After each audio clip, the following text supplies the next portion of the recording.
हो कि दिल ना लगई हार फेर जानी कि अब जा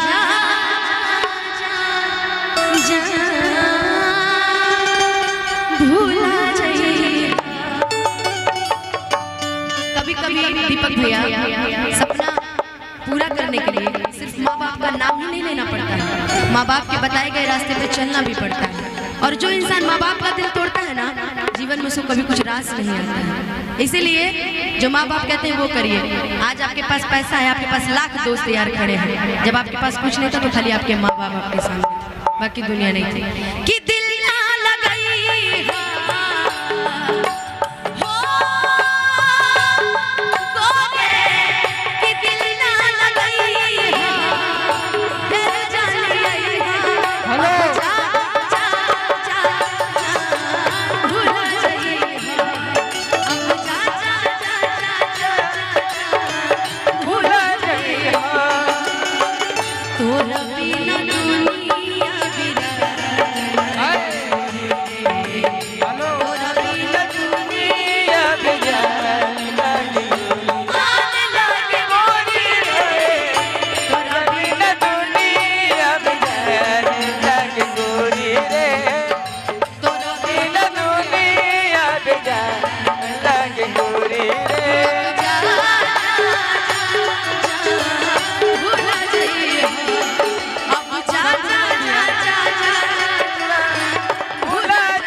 अनुपमा जी सुन रही हूँ। ये वेद प्रकाश भैया हैं, मुझे पता है, MVS कंपनी के बहुत ही औहदे में बहुत ऊपर के चीज हैं।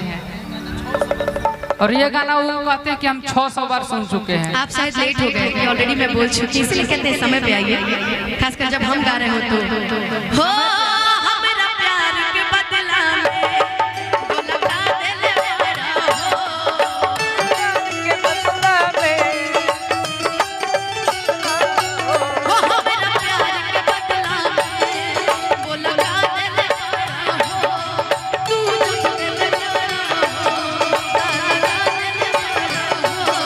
तू जब दिल लगा हो, सदा दिल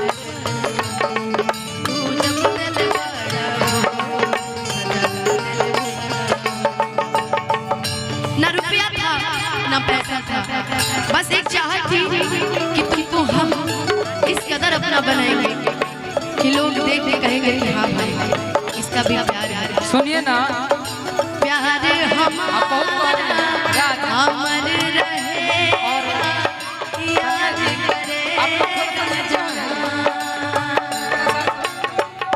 तू मुमताज है मेरे ख्वाबों की, मैं तेरा शाहजहां हो।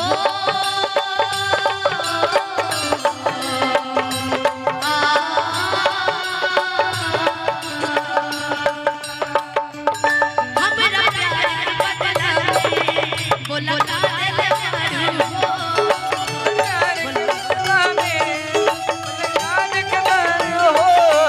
तू जब दिल लगा हो,